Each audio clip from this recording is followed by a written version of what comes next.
Smart saving plan తో మీ ఆత్మీయులకు ఉజ్వలమైన సురక్షితమైన జీవితం అందించండి. టాటా ఏఏతో ఇది సాధ్యం. ఇది ఇబ్బంది అనిపిస్తుందా మైనస్ మార్కింగ్ అనేది? ఉంటేనే బెటర్, ఎందుకంటే అది లేకపోతే ఎవరైనా ఏదైనా అటెంప్ట్ చేస్తారు ఈజీగా మార్క్స్. ఇంకా మైనస్ మార్క్స్ వస్తే మనకి అక్యురసీ పెరుగుతుంది. జనరల్ గా ర్యాంక్ కొట్టాలంటే ఇంకా వేరే దానికి ధ్యాస ఉండొద్దు, డెడికేటెడ్ గా ఒక్కొక్క రూమ్ లో లాక్ అయిపోయి మనం అదే పనిగా చదవాలి అని అంటే ఒక ఫీల్ ఉంటది.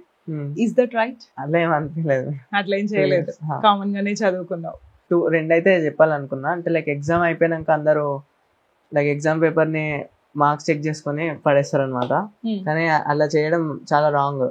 నువ్వు ఇప్పుడు నెక్స్ట్ స్టూడెంట్స్ కి, ఇప్పుడు ఎవరైతే నెక్స్ట్ ఇయర్ ఎగ్జామ్ రాస్తారో వాళ్ళకి ఒక సజెషన్ ఇవ్వాలనుకుంటే ఏమి ఇస్తావు? First thing is error list ma'am. కూడా ఒక పర్సన్ వచ్చి మనకి కాన్సెప్చువల్ వైజ్ గా అర్థమయ్యేట్టు చెప్పిండు అనుకో, ఇమీడియట్ గా ఆ సబ్జెక్ట్ మీద మనకి ఇంట్రెస్ట్ పెరిగిపోతుంది కదా. సో మరి ఇట్లా నీకు ఈ ఐఐటి వేలో వెళ్ళాలి, దీంట్లో సీట్ కొట్టాలి అంటే ఎవరో ఒకరు ఖచ్చితంగా ఇన్స్పిరేషన్ గా ఉంటారు, లేదా ఎవరో ఒకరు హెల్ప్ చేస్తారు, ఎవరో ఒకరు గైడ్ చేస్తారు. So who is that person in your life? Lakshman sir ma'am, he is my physics teacher. ఒకసారి వాళ్ళ క్లాస్ కి వెళ్తున్నప్పుడు మార్నింగ్ కింద పడ్డారు. లైక్ మొత్తం ఇక్కడ నుంచి ఇక్కడ బ్లీడింగ్ ఉండే. నమస్తే, వెల్కమ్ టు సుమన్ టీవీ. మనం ప్రతిసారి ఒక పరీక్ష రాయడం, దానికి సంబంధించిన రిజల్ట్ ఎదురు చూడటం, ఆ రిజల్ట్ తర్వాత మనకి ఒక హ్యాపీనెస్ వస్తుంది. అది ఒక వ్యక్తికి కావచ్చు, ఒక ఇంటికి కావచ్చు, ఆ ప్రాంతానికే కావచ్చు. అయితే మనతో ఒక స్పెషల్ పర్సన్ ఉన్నాడు. అతని పేరు శ్రీపాద్ సాయిరాజు. ఐఐటిలో 2000 ర్యాంక్ కొట్టి మన నిజామాబాద్ నుంచి ఖరగ్పూర్ కి సెలెక్ట్ అయ్యాడు. So I'm so happy with this person to know how he crack the IIT and got a seat in Kharagpur. నమస్తే. Thank you ma'am. నమస్తే. So first of all congratulations about your success. ప్రతి ఒక్కరు fight చేస్తారు, లక్షల మంది రాస్తుంటారు, but ప్రతి ఒక్కరు almost more than half people we have to crack అని ఒక ఈగర్గా వెయిట్ చేస్తారు, ఈగర్గా ప్రయత్నిస్తారు కూడా. బట్ అందరికీ ఇది పాసిబుల్ కాదు. వాళ్ళు అనుకున్న గోల్ని రీచ్ అయ్యి వాళ్ళు అనుకున్న క్యాంపస్లో సీట్ కొట్టడం అనేది. So we are very happy to be with you in the same place. So ఎలా అనిపించింది? ఫస్ట్ ఆఫ్ ఆల్ ఏంటి feeling? Thank you ma'am, I'm feeling very happy and I'm very thankful to you all to giving me this wonderful opportunity to share my experience. ఇది ఎందుకు అంటే నిన్ను చూసి ఇంకా inspire గా ఫీల్ కావాలి కాబట్టి మేము మిమ్మల్ని ప్రెజెంట్ చేస్తున్నాం. Okay, thank you. ఎలా అనిపిస్తుంది? Very happy. అంతే, fine, simple and short answer. Okay, so to be know audience కి తెలుసుకోవాలని ఉంటుంది ఎట్లాగో. అంటే ఒక సక్సెస్ఫుల్ పర్సన్ అయిండు అంటే వెనకాల స్టోరీ చాలా ఉంటుంది, కష్టం చాలా ఉంటుంది. సో నువ్వు పడ్డ స్ట్రగుల్ ఏంటి, అంటే ఎలా ప్రిపేర్ అయ్యావు? వీక్లీ షెడ్యూల్ వస్తారు కదా మన కాలేజ్ లో, దాన్ని స్ట్రిక్ట్ గా ఫాలో అయినా. వాళ్ళు చెప్పే క్లాసెస్ ని నీట్ గా నోట్ డౌన్ చేసుకుని ఒక 2-3 టైమ్స్ రివైజ్ చేయడం వల్ల క్లారిటీ పెరుగుతుంది. సో అది రెగ్యులర్ గా చేయడం వల్ల అంటే కాన్సెప్చువల్ క్లారిటీ ఎక్కడ మిస్ కాలేదు 2 years లో. ఫ్లో అంటే స్మూత్ ఫ్లోనే ఉండే. ప్లస్ ప్రాబ్లమ్స్ కోసం పీవైక్యూస్ చూస్తే చాలా బెటర్, ఎందుకంటే మనకి ఏం అర్థమైంది, ఏం అడుగుతున్నారు అనేది క్లారిటీకి వస్తుంది. సో మనకి ఎగ్జామ్ మీద మంచి ఐడియాతో ముందటికి వెళ్తా ఉంటాం మన జర్నీలో. So this is the main thing. And doubts అయితే ఖచ్చితంగా అడగాలి. అంటే క్లాస్లో చెప్పేటప్పుడు ప్రతిసారి అర్థం కాదు, అర్థం కానప్పుడు మనకు వచ్చిన డౌట్స్ని అడిగితే మనకు క్లియర్ అవుతుంది. లైక్ చాలా మంది అడగరు, అది అడగడం వల్ల కొంచెం హెల్ప్ అయింది. ఓకే, అంటే క్వశ్చనింగ్ చేయడం ఆల్వేస్ రైట్ థింగ్. చాలా మంది నువ్వు అన్నట్టుగా షై ఫీల్ అవుతుంటారు, ఫ్రెండ్స్ ఏమనుకుంటారు, సార్ ఏమనుకుంటారు, లెక్చరర్ ఏమనుకుంటారు అని ఒక చిన్న డౌట్ ప్రతి ఒక్కరికి ఉంటుంది. So you have to overcome that. Okay, ఇంకొకటి మ్యామ్, సార్ చెప్పాక కూడా మనం ఫ్రెండ్స్ తో టాపిక్ డిస్కస్ చేస్తే బెటర్ గా ఉంటుంది. ఎందుకంటే ఇంకా కొత్త ఐడియాస్ కి ఎక్స్పోజ్ అవ్వడం, లేదంటే ఇంకా క్లారిటీ రావడం, లేదంటే మనం మిస్కాన్సెప్షన్ ఉన్నా కరెక్షన్ అయిపోతుంది. అంటే మెజారిటీ పీపుల్ కొంచెం షేర్ చేయొద్దుగా అన్నట్టుంటారు, కానీ ఎంత ఎక్కువ షేర్ చేస్తే అంత క్లారిటీగా ముందరికి వెళ్తాం. It makes more simple.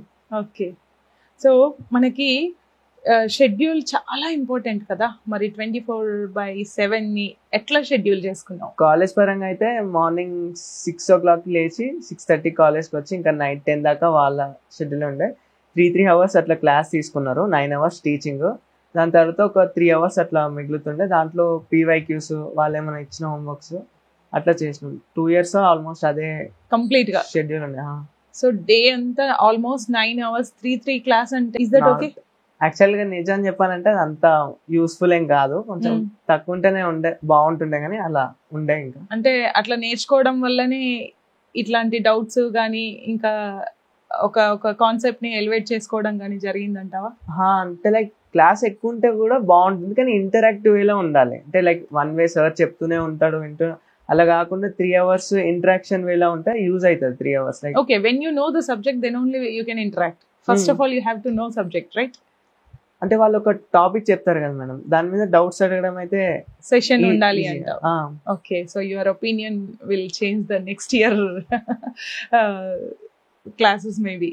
Okay, so మరి సబ్జెక్ట్ వచ్చేసరికి క్లాస్లో చెప్పింది, స్కూల్లో ఇచ్చిన బుక్స్ ఇంతవరకే ప్రిపేర్ అయ్యావా? దీన్ని దాటుకొని ఇంకా ఏదైనా నువ్వు పర్సనల్గా ప్రిపేర్ అయ్యావా? ఓకే మ్యామ్, నేను అంటే చూసిన దాంట్లో లైక్ వేరే రిఫరెన్సెస్ కూడా చూసాను బై అదర్ పీపుల్ సజెషన్స్, కానీ అవన్నిటికంటే కూడా మన NCERT నోట్స్ ఇంకా క్లాస్లో సార్ చెప్పిన నోట్స్ పర్ఫెక్ట్ ఉంటే సరిపోతుంది. లైక్ అంటే అది చాలా ఎక్కువ స్కోరింగ్ కి యూజ్ అవుతుంది.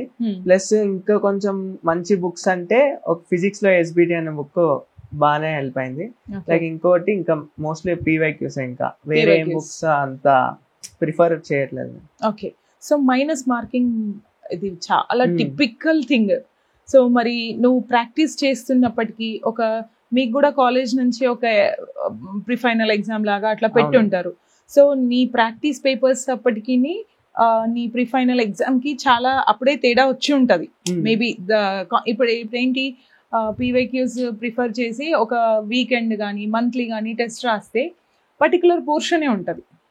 సో ప్రిఫైనల్ కి వచ్చేటప్పటికి complete first to last page 1 to end అక్కడ క్వశ్చన్ అవుతుంది. So what was the difference? ఎట్లా ఉండే ఫస్ట్ స్టార్టింగ్ ఎగ్జామ్స్ కి నువ్వు ప్రిఫైనల్ రాసే టైంకి what is your mind set with the examination way? Yes ma'am, యాక్చువల్గా ఈ భయం ముందు నాకు కూడా ఉండే, కానీ నిజం చెప్పాలంటే ప్రిఫైనల్ వచ్చేసరికి మనకి అంటే రెగ్యులర్ గా రివిజన్ చేస్తే కనుక ఒక 3-4 times ఉన్న నోట్స్ ని మనం మర్చిపోము అంత తొందరగా. సో మనకి ప్రిఫైనల్ టైంలో కూడా నార్మల్ గానే అనిపిస్తుంది ఎగ్జామ్. లైక్ అంత అంటే డిఫరెంట్ గా అనిపించదు, డిఫరెంట్ ఏం రాలేదు, వేరియేషన్ ఎక్కువ లేదు, ఎక్కువ వేరియేషన్ ఏం అనిపించదు, సేమ్. సో ఇది ఇబ్బంది అనిపిస్తుందా మైనస్ మార్కింగ్ అనేది? లేదు మ్యామ్, యాక్చువల్ గా ఉంటేనే బెటర్, ఎందుకంటే అది లేకపోతే ఎవరైనా ఏదైనా అటెంప్ట్ చేస్తారు ఈజీ మార్క్స్. ఇంకా మైనస్ మార్క్స్ వస్తే మనకి అక్యురసీ పెరుగుతుంది. లైక్ వేరే ఫీల్డ్స్ లోకి వెళ్ళినా కానీ మనం ఎక్కువ అక్యురేట్ గా పనిచేయడం అలవాటు అవుతుంది. మరి ఎగ్జామ్ రాసిన తర్వాత అంటే ఎట్లాగో క్యాలిక్యులేట్ చేసుకుంటాం, మరి నువ్వు క్యాలిక్యులేట్ చేసుకున్నప్పుడు నీ స్కోర్ ఎంత వచ్చింది? ఫైనల్లీ యువర్ స్కోర్ ఎంత? లైక్ ఆల్మోస్ట్ వాళ్ళు పెట్టిన ఎగ్జామ్ లో ఎంత వచ్చిందో ఫైనల్ కూడా రఫ్ గా అంతే వచ్చింది. లైక్ ఎర్రర్ లిస్ట్ చేసిన కీ షీట్ చూసుకుంటాం కదా మనం, కీ షీట్ చూసుకున్నప్పుడు ఎట్లా ఉండే? సేమ్ మార్క్స్ వచ్చినాయా నువ్వు గెస్ చేసినవి, లేకపోతే తేడా అయిందా? ఆల్మోస్ట్ అంతే వస్తుండే. ఎంత ఒక 2-3 క్వశ్చన్స్ అటు ఇటు వేరే అయితే లైక్ మిస్కాన్సెప్చువల్ వల్ల, మోస్ట్లీ సేమే వస్తుంది. సో మనకి ఫిజిక్స్, కెమిస్ట్రీ, మ్యాథ్స్ ఈ మూడింటి రిలేటెడ్ క్వశ్చన్సే ఉంటాయి. సో ఫిజిక్స్, మ్యాథ్స్ ఇంచుమించుగా సిమిలర్ క్యాలిక్యులేషన్ వే ఉంటుంది. అండ్ కెమిస్ట్రీ వచ్చేసరికి మెథడ్స్, కాంపౌండ్స్ అట్లా ఉంటాయి. సో మరి ఈ కాన్సెప్ట్ లో ఒకటే వేలో రెండింటిని ప్రిపేర్ అయ్యావా, లేకపోతే కెమిస్ట్రీకి ఒక way of preparation and physics, maths కి వే ఆఫ్ ప్రిపరేషన్ వేరే ఉండేనా? వేరేనే ఉండే కొంచెం, ఎందుకంటే స్లైడ్ గా కెమిస్ట్రీ అనేది కొంచెం ఎక్కువ గుర్తుపెట్టుకోవాల్సిన అవసరం ఉంటుంది. ఎందుకంటే మీరు ఇప్పుడు ఏదైనా టాపిక్ చెప్తే దాంట్లో ఎక్కువ లైక్ PhD చేయాల్సిన అవసరం ఉంటుంది, ఇన్ డెప్త్ నాలెడ్జ్ కావాలంటే. కాబట్టి అది కాకుండా మనం స్కిప్ చేసినట్టు ఏదో గుర్తుపెట్టేసుకోవడానికి చెప్తారు వాళ్ళు.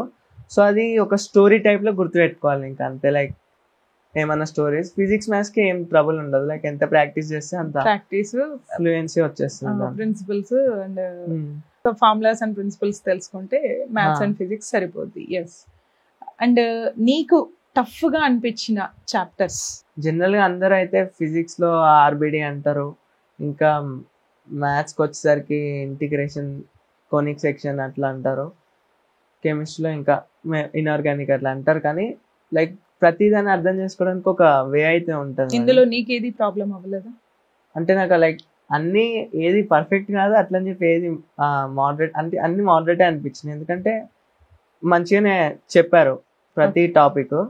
సో ఒక్కొక్కటి ఒక్కొక్క వేలో నేర్చుకోవాల్సిన అవసరం ఉంటుంది. లైక్ కొనిక్ సెక్షన్ వచ్చేసరికి టాపిక్ ఒకలా ఉంటుంది, ప్రాబ్లంకి వచ్చేసరికి కొంచెం కంప్లీట్ గా చేంజ్ అయిపోయినట్టుగా ఉంటుంది. సో అది టఫ్ గా అనిపిస్తుంది. కానీ ప్రాక్టీస్ చేసిన కొద్దీ ఈజీ అవుతుంది. ఓకే.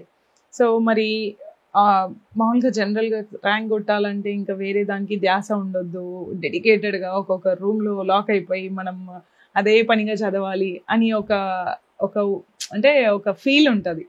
Is that right? అట్లా ఏం అనిపించలేదు, అట్లా ఏం చేయలేదు, కామన్ గానే చదువుకున్నావు. ఎట్లా అంటే చెప్తారు కదా ర్యాంకర్ అనగానే కంప్లీట్ గా నేను నిద్రపోలేదు, నేను ఇట్లా చేయలేదు, నేను అట్లా చేయలేదు, అపార్ట్ ఫ్రమ్ ఎవ్రీథింగ్ అని. అంటే మనం ఒక్కోళ్ళు ఉన్నప్పుడు అలా అనిపిస్తుంది, కానీ చుట్టూ మన ఫ్రెండ్స్ కూడా సేమ్ మనలానే చదువుతూ ఉంటారు కదా. కొంతమంది మా క్యాంపస్ అందులో ఇంకా కాంపిటీషన్ తో మనకి అంటే అంతా మనం కష్టపడుతున్నట్టుగా ఏం అనిపించదు, సేమ్ అనిపిస్తుంది. ఓకే. ఇంకా మా ఫ్రెండ్స్ కొందరు 11:30, 12:30, 1:30 దాకా ఎక్స్టెండ్ చేసుకున్న టైమ్. ఒకసారి నేను అట్లా ట్రై చేసినప్పుడు అది నాకు వర్కౌట్ కాలేదు. అంటే నెక్స్ట్ డే స్లీప్ డిస్టర్బ్ అయ్యి క్లాసెస్ ఫోకస్ కాకపోవడం అట్లా అయింది. సో నేనైతే 10 వరకు వాళ్ళు ఇచ్చిన టైంలో చదువుకుంటే చాలా అనిపించింది. ఓకే. సో నీకు ఇంట్రెస్ట్ రావాలి, ఫస్ట్ ఆఫ్ ఆల్ ఫిజిక్స్ అర్థం కావాలి, మ్యాథ్స్ అర్థం కావాలి, వాటిపైన ఇంట్రెస్ట్ రావాలి.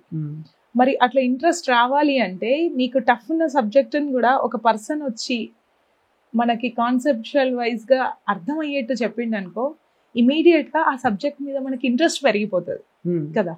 సో మరి ఇట్లా నీకు ఈ ఐఐటి వేలో వెళ్ళాలి, దీంట్లో సీట్ కొట్టాలి అంటే ఎవరో ఒకరు ఖచ్చితంగా ఇన్స్పిరేషన్ గా ఉంటారు, లేదా ఎవరో ఒకరు హెల్ప్ చేస్తారు, ఎవరో ఒకరు గైడ్ చేస్తారు. So who is that person in your life? Lakshman sir ma'am, he is my physics teacher. Okay. IIT fields అన్నిటి కూడా ఇంట్రడ్యూస్ చేసింది ఆయననే. లైక్ ఆయననే నాకు ఫిజిక్స్ ఎలా చదవాలి, మ్యాథ్స్, కెమిస్ట్రీ, లైక్ 3 సబ్జెక్ట్స్ లో కూడా ఎలా చదవాలి, ఎలా ఇంట్రెస్టింగ్ గా చదవగలుగుతాం అనేది ఆయననే లైక్ ఇంజెక్ట్ చేసిండు నా లోపల. అంటే ఇంట్రెస్ట్ అనేది బిల్డ్ చేసిండు. లైక్ ఇంకా బేసిక్స్ కూడా బాగానే డెవలప్ చేసిండు. వేదు దాంట్లో వెళ్ళాను ట్యూషన్. ఇంకా చాలా సపోర్టింగ్ ఉండే సార్ నాకు. అంటే ఇన్ ద సెన్స్ నోట్స్ ఎట్లా? లైక్ మ్యామ్ ప్రతిసారి ఏదైనా కాన్సెప్చువల్ డౌట్స్ వస్తే క్లియర్ చేయడం, ఇంకేమైనా ఒక్కొక్కసారి డిమోటివేట్ అవుతా ఉంటే లైక్ మళ్ళీ నన్ను ట్రాక్ లోకి తీసుకురావడం, అట్లా తీసుకురావడం. ఇంకా లైక్ నా గోల్స్ అన్నిటిని హైలో ఉంచుతుండే సార్. ఓకే. సో మరి ఇప్పుడు మీ సార్ లక్ష్మణ్ సార్ పుష్ చేసి సపోర్ట్ చేసిండు, ఇంట్రెస్ట్ అక్కడి నుంచి వచ్చింది. మరి మనకు ఆ ఇంట్రెస్ట్ ఇప్పుడు ఒకరి మాటలు వినంగానే ఇన్స్పైర్ అయిపోతాం, వాళ్ళని ఫాలో అయిపోదాం అనుకుంటాం, అది జరుగుతుంది. సో నువ్వు ఇన్స్పైర్ అయ్యావు సార్ నుంచి, బట్ నీకు పుషప్ ఎక్కడి నుంచి వచ్చింది? నీకు గైడెన్స్ కంప్లీట్గా అంటే ఫస్ట్ ఆఫ్ ఆల్ పుషప్ నేను ప్రతి ఎక్కడైనా మీరు యూత్ అబ్బాయిలు కాబట్టి, యూత్ పిల్లలు కాబట్టి మీకు ఎంత పుష్ చేసినా మళ్ళీ ఒకసారి ఇట్లా బ్యాక్ అవుతా ఉంటారు. ఎక్కడనో ఒక లేజినెస్, ఒక పోస్ట్పోన్ చేయడం, తర్వాత చేద్దాము అనే ఒక పాయింట్ ఉంటుంది. మరి అట్లాంటి పాయింట్లో పుష్ చేసే వాళ్ళు మనకు డెఫినెట్ గా కావాలి. మరి అప్పుడు పేరెంట్స్ పుష్ చేసే వాళ్ళ ఎట్లా? నీకు నువ్వు సెల్ఫ్ పుష్ చేసుకునేవాడివా? మోటివేట్? నన్ను మేజర్ గా ఎక్కువ పుష్ చేసింది లక్ష్మణ్ సార్. ఆయన డెడికేషన్ చాలా ఎక్కువ. ఎందుకంటే ఆయన నైట్ 10-11 దాకా కూడా అంటే పిల్లల ఎడ్యుకేషన్ కోసం వర్క్ చేసేవారు. ఇంకా మార్నింగ్ 4 అంటే 3:30 అలా లేసి 4కి అట్లా ట్యూషన్ తీసుకున్నారు నాకు కొన్ని చాలా ఒక మంత్స్. లైక్ ఒక 4:30కి అట్లా ట్యూషన్ కూడా ఉండేది. ఇంకా కొన్ని రోజులు వాళ్ళ ఫ్యామిలీకి హార్డ్ టైమ్స్ నడుస్తున్నా గానీ ఎక్కడ కూడా ఫ్లో అనేది బ్రేక్ చేయలేదు సార్. చాలా సిన్సియర్ డెడికేషన్ తోని చదువుకున్నారు. ఇంకా ఆయన లైఫ్ టైమ్ స్టోరీస్ కూడా చెప్తుండే. ఆయన చాలా ఇన్స్పైరింగ్ ఉండే. Like so what he is first of all అతను మరి ఫిజిక్స్ టీచర్ అంతేనా, లేకపోతే he did PhD in IIT Bombay for 7 years. Oh, so that is the reason. Yes, ma'am. Okay, our foundation is strong ga akkad nunchi undi. Okay, so you will get many stories from him. Yes, ma'am. Ah, Actually, I heard many stories of IIT from him, and his lifestyle inspires me a lot. okay. Like, he cracked IIT in just 6 months Oh, super. with a very extremely high dedication. Even in tough times also, he never gave up. Like, many inspiring stories, like I remember, అంటే ఒకసారి వాళ్ళ class కి వెళ్తున్నప్పుడు morning కింద పడ్డారు. Like మొత్తం ఇక్కడ నుంచి ఇక్కడ బ్లీడింగ్ ఉండే, అయినా కానీ అదేం పట్టించుకోకుండా క్లాస్ విని అటెండ్ అయ్యి వచ్చారు. అంటే అంత డెడికేషన్ ఉండే. లైక్ ఇప్పుడు మనకి దెబ్బ తాకితే ఓకే నెక్స్ట్ టైం వెళ్దామని డెఫినెట్ గా హాస్పిటల్ వెళ్తాం కదా, కానీ అంత ఉన్నా కానీ అట్లా అంటే చాలా డెడికేషన్ తో చేసి డెడికేటెడ్ గా, సో చదివారు. అందుకనే నీకు ఇంత ఇంట్రెస్ట్ వచ్చింది. చాలా డెడికేటెడ్ ఉండే లైఫ్ స్టైల్స్. ఇంకా చాలా dynamic and energetic person. Okay. అంటే ఆయన దగ్గరకు వచ్చిన ప్రతి స్టూడెంట్ మెయిన్ గా నాకైతే చాలా ఎనర్జీ వస్తుండే సార్ దగ్గరికి పాజిటివిటీ ఇంజెక్ట్ చేసి పంపిస్తాడు. లైక్ నేను ఎప్పుడైనా ఒక్కొక్కసారి అనిపిస్తుంది చాలా టఫ్ ఉంది జర్నీ, ఇంకా కాదు మనతోని అన్నట్టుగా అనిపిస్తుంది. కానీ అట్లా అనిపించిన ప్రతిసారి నన్ను చాలా ముందటికి పుష్ చేసిండు. అంటే లైక్ జీరో డౌట్ ఉండే, ఇంకా రాదు అనే మాట లేకుండా నన్ను ముందుకు తీసుకెళ్ళింది సార్. ఇంకా చాలా స్ట్రాంగ్ పర్సన్ సార్. ఇంకా అంటే తెలుస్తుంది, అంటే 6 months లో క్రాక్ చేసి ఒక 7 years ఐఐటికి వర్క్ చేసిండు, అందులోనే చదివి అక్కడే ఐఐటి కంప్లీట్ చేసి లీడ్ చేసిండు అంటే వీ కెన్ అండర్స్టాండ్. మరి ఈ కోర్స్ ఏరోస్పేస్ ఇంట్రెస్ట్ అని చెప్పావు. సో మరి ఏరోస్పేస్ గురించి నీకు ముందే తెలుసా? నువ్వు ఆ సబ్జెక్ట్ ని ఫిక్స్ అయ్యావా ఫస్ట్? మరి దీనికి ఇన్స్పిరేషన్ ఎవరు? ఏరోస్పేస్కి వెళ్ళాలి అంటే దానికి కూడా ఒక గైడెన్స్ ఉంటుంది కదా. ఇప్పుడు నువ్వు కాలేజ్ ఎట్లా సెలెక్ట్ చేసుకున్నావు, ఏ క్యాంపస్ అనేది ఎట్లా ఉంటుందో, ఏ కోర్స్ ఎట్లా ఉంటుందో, మరి దానికి కూడా ఒక ఇన్స్పిరేషన్ ఉంటుంది. లైక్ 12th అంటే లైక్ అడ్వాన్స్ ఎగ్జామ్ అయిపోయేదాకా కూడా ఎక్కువ ఇంజనీరింగ్ బ్రాంచెస్ గురించి ఎక్కువ ఐడియా లేదు నిజానికి. లైక్ ఎగ్జామ్ మట్టుకు ఈ రకంగా చదవాలి, ఇట్లా ముందటికి వెళ్ళాలనే తప్పితే బ్రాంచెస్ గురించి ఎక్కువ ఆలోచించలేదు. తర్వాత ఇమ్మీడియట్ గా జోసా కౌన్సిలింగ్ అని అంటే మా ఫ్యామిలీ మెంబర్స్, పిన్ని, బాబాయ్, ఇంకా నాన్న, మమ్మీ అందరూ ఇంకా బ్రాంచెస్ చూడడం కానీ రెగ్యులర్ గా, అంటే మొత్తం ఇంకా నా వర్కే లైక్ అన్ని చూస్తున్నారు. ఆ టైంలో కూడా లక్ష్మణ్ సార్ మంచి గైడెన్స్ ఉండే. ఇంకా ఆయన మెయిన్ గైడెన్సే ఇప్పుడు హెల్ప్ అయింది. ఆయననే ఏరోస్పేస్ సజెస్ట్ చేశారు. అంటే ఉన్న ఆప్షన్స్ లో లైక్ ఏరోస్పేస్ అందరూ మోస్ట్లీ ఫింగర్ టిప్స్ మీద లెక్క పెట్టే కోర్సెస్, వెల్ నోన్ కోర్సెస్ మీదనే పడతారు, దానికోసమే ఆలోచిస్తారు. బట్ బీటెక్ అనగానే, ఇంజనీరింగ్ అనగానే 84 కైండ్ ఆఫ్ ఇంజనీరింగ్స్ ఉన్నాయి. సో ఇంకా ఇప్పుడు ఇంకా యాడ్ అవ్వచ్చు. సో నాకు తెలిసి మామూలుగా ఒక 84 డిపార్ట్మెంట్స్ ఉన్నాయి, కానీ అందులో చాలా చాలా తక్కువ మంది అన్నింటినీ తెలుసుకుంటారు. సో దీంట్లో అగైన్ మళ్ళీ మీ లక్ష్మణ్ సారే హెల్ప్ అయ్యింది. ఆయనకి అన్ని బ్రాంచెస్ మీద చాలా వాస్ట్ ఐడియా ఉండే. సో ఆయన నాకు ఒక మంచి సజెషన్ ఇచ్చారు దీనికి. ఓపెన్ బుక్ ఫర్ యూ కదా, ప్రతి పేజీ ఈ సెక్షన్ లో ఈ పేజ్ ఓపెన్ చేయు information, right? So nice. So మీ సార్ ని కలవాలి యాక్చువల్ గా అయితే మరి కదా. ఆయన ఇంటర్వ్యూ ఖచ్చితంగా తీసుకోవాలి మీరు. ఓకే. లైక్ ఆయన ఇంటర్వ్యూ లైక్ ఇప్పుడు ఒకవేళ ఆయన 2 years చెప్తా, ఒకవేళ ఆయన డెడికేషన్ ఒకవేళ 2 years ఉంటే లైక్ అవుట్ ఆఫ్ వచ్చేస్తుంది అడ్వాన్స్ లో. డెఫినెట్ గా అంత ఇన్ డెప్త్ గా చదవడం అనేది లైక్ ఎక్కడ చూడలే నేను, అంటే మా ఫ్రెండ్స్ గ్రూప్ లో కానీ ఎక్కడ. So if it's done really like నన్ను ఒక మంచి ర్యాంకర్ లాగా రైట్ ట్రాక్ లో నడిపించింది సరే. ఇంకా మా పేరెంట్స్, మా మదర్, గ్రాండ్ ఫాదర్, నాన్న వాళ్ళందరూ కూడా చాలా సపోర్ట్ చేస్తూ వచ్చారు. ఇంకా ఫస్ట్ టీచర్ మా తాత, ఇంకా చిన్నప్పటి నుంచి ఆయననే రెగ్యులర్ గా డిసిప్లిన్ గా అవన్నీ అలవాటు చేసిన ఆయన. అంటే ఇప్పుడు డిసిప్లిన్ అయితే ఇంపార్టెంట్ మేడం ఈ 2 years, ఎందుకంటే కన్సిస్టెంట్ గా చదవగలగాలి. అది వచ్చిందైతే ఇంకా మా తాతయ్య వాళ్ళనే, అంటే చిన్నప్పటి నుంచి ఒక రెగ్యులర్ గా, అంటే వాళ్ళని చూస్తూ పెరగడం, లేదా వాళ్ళు చెప్తున్నది వినడం, లేదా వాళ్ళని చూస్తూ ఫాలో అవ్వడం, ఇవి మనకు తెలియకుండానే మనలో బిల్డప్ అయిపోతాయి. సో అదే మనం చెప్పకుండా ఆటోమేటిక్ గా ఫాలో అయిపోతుంటాం. So you will struck with the ideology or you are struck with the person, the way of management. అని చెప్పొచ్చు. So very good. Like ma'am ఒక రెండైతే చెప్పాలనుకున్నా. అంటే లైక్ ఎగ్జామ్ అయిపోయినాక అందరూ లైక్ ఎగ్జామ్ పేపర్ ని మార్క్స్ చెక్ చేసుకొని పడేస్తారు అనమాట. కానీ అలా చేయడం చాలా రాంగ్. మనం సార్ చెప్పేదానికంటే కూడా ఎగ్జామ్ ఎర్రర్ లిస్టే చాలా యూజ్ అవుతుంది. ఓకే, అంటే ఈచ్ అండ్ ఎవ్రీ ఎగ్జామ్ తర్వాత each and every exam like ఎంత చిన్న ఎగ్జామ్ రాసినా దాని ఎర్రర్ లిస్ట్ అయితే మ్యాండేటరీ చేయాలి. లైక్ వేరే టాపిక్స్ వదిలేసినా సరే కానీ అది చాలా పర్ఫెక్ట్ అవుతుంది. ఎందుకంటే మనకి అప్లికేషన్ స్కిల్స్ పెరుగుతాయి. ఇప్పుడు మనకు ఒక క్వశ్చన్ రాలేదంటే మనం ఆల్రెడీ నేర్చుకున్న టాపిక్ లో పర్ఫెక్ట్ లేదని అంటే కదా మనం దాన్ని ఇగ్నోర్ చేయడం వల్ల ఫైనల్ ఎగ్జామ్ లో కూడా వచ్చిన టాపిక్ లోనే ఆ క్వశ్చన్ పోతుంది.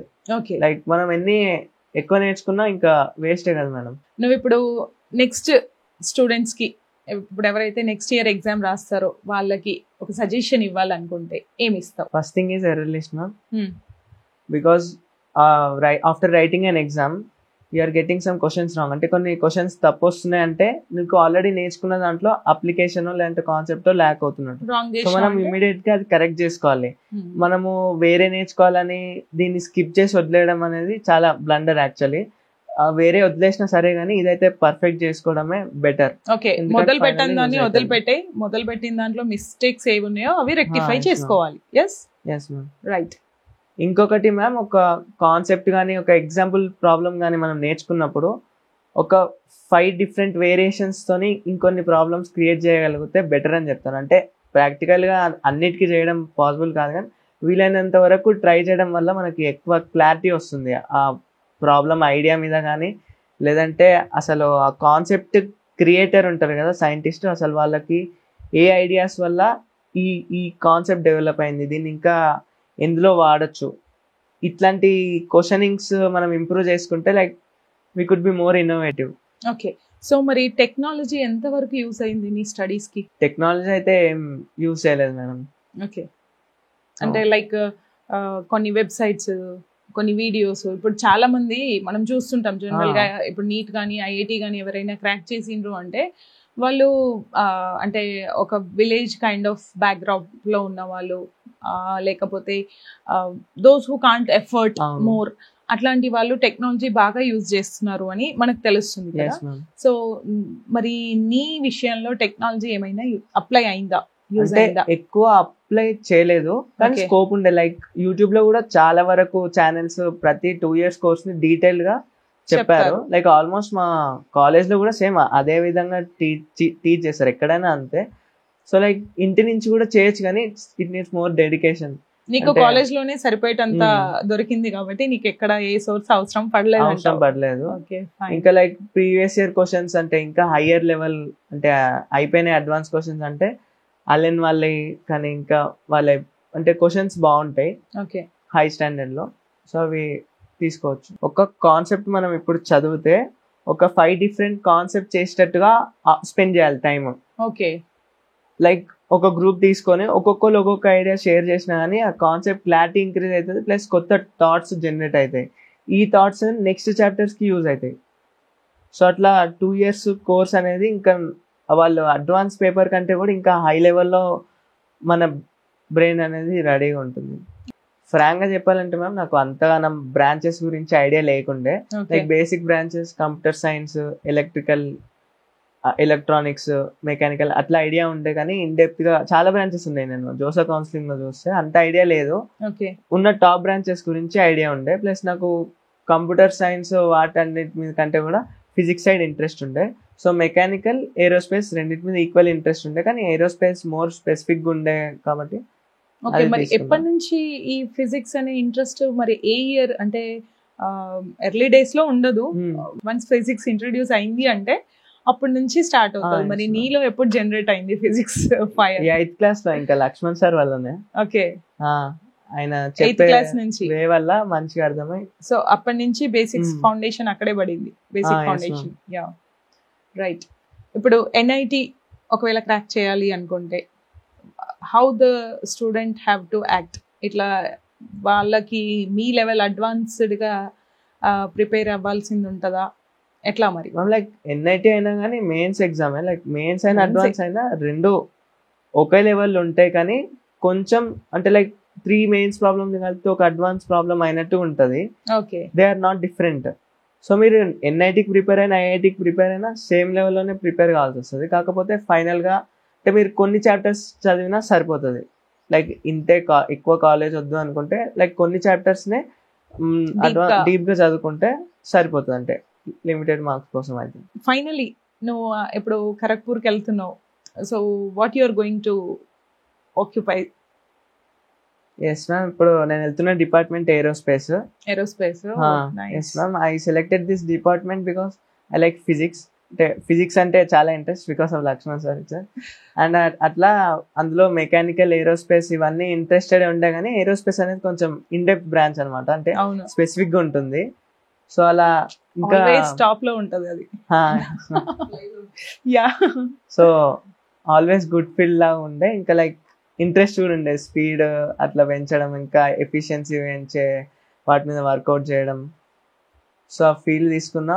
మేబీ కొంచెం ఫర్దర్ స్టడీస్తో ఇంకేమైనా కొత్తగా ఇన్వెన్షన్స్ చేయొచ్చు అని తీసుకున్నాను. సో అది కావాలి మన కంట్రీకి. ఇప్పుడు మొన్న లేటెస్ట్ గా మనకి ఏం ప్రూవ్ అయింది, అదే ప్రూవ్ అయింది. సో మనల్ని ఇంకా టాప్ లో ఉంచడానికి రీజన్, మనం ఇప్పుడు ఇంత పీస్ఫుల్ గా ఉండడానికి రీజన్ కూడా ఏరోస్పేస్. ఓకే, మరి నీకు ఐఐటి నుంచి ఎవరు మనకు ఫేమస్ పర్సనాలిటీస్ ఉన్నారో తెలుసా? ఎస్ మ్యామ్, ఖరగ్పూర్ నుంచి అయితే సుందర్ పిచాయ్, ఇంకా ఈ ఏరోస్పేస్ ఫీల్డ్ లో స్కై రూట్ అని కొత్తగా పెట్టారు, వాళ్ళు కూడా ఖరగ్పూర్ వాళ్ళే. ఇంకా Manohar Parrikar, former chief minister of Goa. అవును. ఇంకా ఇంకొకరు ఉన్నారు, రజత్ గుప్తా. అవును. సో అంటే మనకు ఒక మంచి like how you found a good guru కదా. సో చెప్పే ప్లేస్ ఎంత స్ట్రాంగ్ ఉంటే పర్సన్ తయారయ్యే వాళ్ళు అంతకంటే స్ట్రాంగ్ అవుతారు. ఎందుకంటే వీళ్ళ నాలెడ్జ్ వాళ్ళ నాలెడ్జ్ కలిపి గ్రోన్ అవుతారు కాబట్టి. సో ఇంకా ఇన్నోవేషన్స్ ఎక్కువ వస్తాయి అనడానికి ఈ ఎవరైతే ఈ యూనివర్సిటీ నుంచి బయటకు వచ్చిండ్రో వాళ్ళని చూసి మనం చెప్పుకోవచ్చు. అంటే ఇండియా లెవెల్లో కాకుండా ఇంటర్నేషనల్ లెవెల్లో కూడా వాళ్ళకు ఒక గుర్తింపు ఉంది. సో అట్లా ఉండాలి అంటే మనకు ఒక ఖచ్చితంగా అందరూ అక్కడి నుంచే వెళ్ళాలి అని లేదు, కానీ చాలా వరకు మనకి ఎంత ఇన్పుట్ ఇచ్చే స్ట్రాంగ్ పిల్లర్ ఉంటే అంత అవుట్పుట్ స్ట్రాంగ్ గా బయటకు వస్తుంది. So what is your goal from after completing space engineering? I mostly like to want to become a scientist. Okay.